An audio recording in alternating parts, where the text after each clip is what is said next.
ಓಂ ಶಾಂತಿ.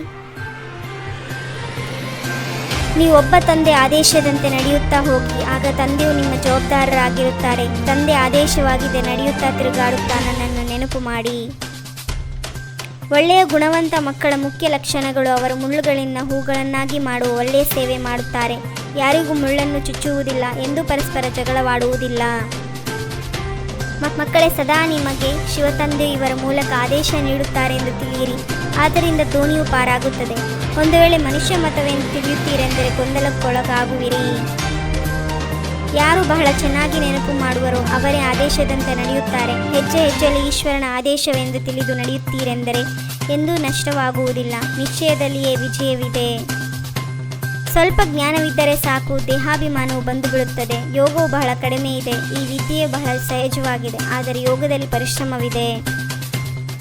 ಬಾಬಾ, ನಾವು ಯೋಗದಲ್ಲಿ ಬಹಳ ಮಸ್ತಕರಾಗಿದ್ದೇವೆ ಎಂದು ಯಾರಾದರೂ ಹೇಳಿದರೆ ಅದನ್ನು ತಂದೆ ಒಪ್ಪುವುದಿಲ್ಲ. ತಂದೆಯು ಪ್ರತಿಯೊಬ್ಬರ ಪಾತ್ರವನ್ನು ನೋಡುತ್ತಾರೆ. ತಂದೆಯನ್ನು ನೆನಪು ಮಾಡುವವರು ಬಹಳ ಪ್ರಿಯರಾಗಿರುವರು. ಯಾರು ಅದೃಷ್ಟದಲ್ಲಿ ಏನಿದೆ, ಯಾರೆಷ್ಟು ಪುರುಷಾರ್ಥ ಮಾಡುತ್ತಾರೆಯೋ ಎಂಬುದು ಕಾಣುತ್ತದೆಯಲ್ಲವೇ? ತಂದೆಗೆ ಅನೇಕ ಮಕ್ಕಳು ಬಾಬಾ ಇಷ್ಟು ಸಮಯ ನಾನು ನೆನಪಿನಲ್ಲಿದ್ದೇವೆ ಎಂದು ಬರೆದು ಕಳಿಸುತ್ತಾರೆ, ಆದರೆ ನೆನಪಿರುವುದೇ ಇಲ್ಲ, ಚಾಟನ್ನು ಅರಿತುಕೊಂಡೇ ಇಲ್ಲ. ಕೆಲವು ಮಕ್ಕಳು ಯೋಗದಲ್ಲಿ ಕುಳಿತಂತೆಯೇ ಧ್ಯಾನದಲ್ಲಿ ಹೊರಟು ಹೋಗುತ್ತಾರೆ. ಧ್ಯಾನವೂ ಇಲ್ಲ, ಯೋಗವೂ ಇಲ್ಲ, ಇಲ್ಲವೆಂದರೆ ತೂಗಡಿಸತೊಡಗುತ್ತಾರೆ. ಅನೇಕರಿಗೆ ಇದು ಹವ್ಯಾಸವಾಗಿ ಬಿಟ್ಟಿದೆ. ಶಿವತಂದೆಯು ಆತ್ಮಗಳ ತಂದೆಯಾಗಿದ್ದಾರೆ ಮತ್ತು ಪ್ರಜಾಪಿತ ಬ್ರಹ್ಮ ಎಲ್ಲ ಮನುಷ್ಯಾತ್ಮರ ತಂದೆಯಾಗಿದ್ದಾರೆ. ಈ ವಿಷಯವು ಬಹಳ ತಿಳಿಸುವಂಥದ್ದಾಗಿದೆ, ಆದರೆ ಮಕ್ಕಳು ಪೂರ್ಣ ರೀತಿಯಿಂದ ತಿಳಿಸುವುದಿಲ್ಲ. ಯಾವಾಗ ಪೂರ್ಣ ಯೋಗವಿರುವುದೋ ಆಗ ವಿಕರ್ಮಗಳು ವಿನಾಶವಾಗುವುದು. ವಿಶ್ವದಲ್ಲಿ ಮಾಲೀಕರಾಗುವುದು ಚಿಕ್ಕಮ್ಮನ ಮನೆಯಂತಲ್ಲ. ಮಾಯೆ ಒಮ್ಮೆಲೆ ಮೂಗನ್ನು ಹಿಡಿದು ಮೋರಿಯಲ್ಲಿ ಬಿಡಿಸುತ್ತದೆ. ತಂದೆ ನೆನಪಿನಲ್ಲಿ ಬಹಳ ಖುಷಿಯಲ್ಲಿ ಪ್ರಫುಲ್ಲಿತರಾಗಬೇಕು. ನಿಮ್ಮ ಸನ್ಮುಖದಲ್ಲಿ ಗುರಿ ಉದ್ದೇಶವಿದೆ. ನಾವು ಈ ಲಕ್ಷ್ಮೀನಾರಾಯಣ ಆಗಿದ್ದೇವೆ, ಇದನ್ನು ಮರೆತು ಹೋಗಿರುವುದರಿಂದ ಖುಷಿಯು ನಶೆ ಏರುವುದಿಲ್ಲ. ಪರಸ್ಪರ ದುಃಖವನ್ನು ಕೊಡುವುದರಿಂದ ಮುಳ್ಳುಗಳಾಗುತ್ತಾರೆ. ಈ ಚಟವನ್ನು ಬಿಡುವುದೇ ಇಲ್ಲ. ಯಾರು ತಾನೇ ಮುಳ್ಳು ಆಗಿರುವರೋ ಅವರು ಅನ್ಯರನ್ನು ಹೂಗಳನ್ನು ಹೇಗೆ ಮಾಡುವರು? ಈಗ ಶಿವಜಯಂತಿಯು ಬರುತ್ತಿದೆ.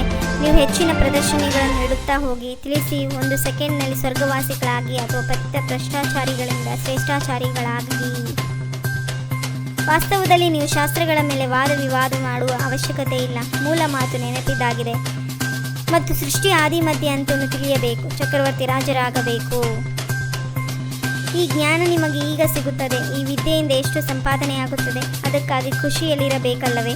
ಮತ್ತು ನೀವು ಆಗಿರುವಿರಿ ಸಂಪೂರ್ಣ ಸಾಧಾರಣ. ಇದು ಪ್ರಪಂಚಕ್ಕೆ ಗೊತ್ತಿಲ್ಲ. ತಂದೆ ಮತ್ತು ಮನೆಯನ್ನು ನೆನಪು ಮಾಡಬೇಕು. ಎಲ್ಲರೂ ಮನೆಗೆ ಹೋಗಲೇಬೇಕು. ತಂದೆಯ ಕೈ ಬಿಟ್ಟಿದ್ದೇ ಆದರೆ ಸಂಪಾದನೆಯಲ್ಲಿ ನಷ್ಟವಾಗಿ ಬಿಡುವುದು. ಒಬ್ಬ ತಂದೆಯ ನೆನಪಿನಿಂದ ಬಹಳ ಪ್ರಿಯರಾಗಬೇಕಾಗಿದೆ. ನಡೆಯುತ್ತಾ ತಿರುಗಾಡುತ್ತಾ ಕರ್ಮ ಮಾಡುತ್ತಲೂ ನೆನಪಿನಲ್ಲಿರುವ ಹವ್ಯಾಸ ಮಾಡಿಕೊಳ್ಳಬೇಕಾಗಿದೆ. ತಂದೆಯ ನೆನಪು ಮತ್ತು ಖುಷಿಯಲ್ಲಿ ಪ್ರಫುಲ್ಲಿತರಾಗಬೇಕು. ಹೆಜ್ಜೆ ಹೆಜ್ಜೆಯಲ್ಲಿ ಈಶ್ವರಿಯ ಆದೇಶದಂತೆ ನಡೆದು ಪ್ರತಿಯೊಂದು ಕರ್ಮವನ್ನು ಮಾಡಬೇಕಾಗಿದೆ. ತಮ್ಮ ದೇಹಾಭಿಮಾನದ ನಶೆಯನ್ನು ತೋರಿಸಬಾರದು. ಯಾವುದೇ ಉಲ್ಟಾ ಸುಲ್ಟಾ ಕೆಲಸಗಳನ್ನು ಮಾಡಬಾರದು. ಸಾಧಾರಣ ಕರ್ಮ ಮಾಡುತ್ತಲೂ ಶ್ರೇಷ್ಠ ಸ್ಥಿತಿಯಲ್ಲಿ ಸ್ಥಿತರಾಗುವಂತಹ ಸದಾ ಡಬಲ್ ಲೈಟ್ ಭವ. ಸದಾ ಇದೇ ಸ್ಮೃತಿಯಲ್ಲಿ ಅವತರಿತನಾಗಿ ಶ್ರೇಷ್ಠ ಕರ್ಮ ಮಾಡಲು ಬಂದಿದ್ದೇನೆ. ಆತ್ಮಿಕ ದೃಷ್ಟಿವೃತ್ತಿಯ ಅಭ್ಯಾಸ ಮಾಡುವಂತಹ ಪವಿತ್ರತೆಯನ್ನು ಸಹಜವಾಗಿ ಮಾಡಬಹುದು. 21 ಜನ್ಮಕ್ಕಾಗಿ 21 ಪರಮಾತ್ಮನ ಮಹಾವಾಕ್ಯವನ್ನು ಆಲಿಸಿ. ತಮ್ಮದೇ ಆದಂಥ ಈ ಚಾನೆಲ್ಗೆ ಲೈಕ್ ಮಾಡಿ, ಶೇರ್ ಮಾಡಿ, ಸಬ್ಸ್ಕ್ರೈಬ್ ಆಗುವುದನ್ನು ಮರೆಯಬೇಡಿ. ಓಂ ಶಾಂತಿ.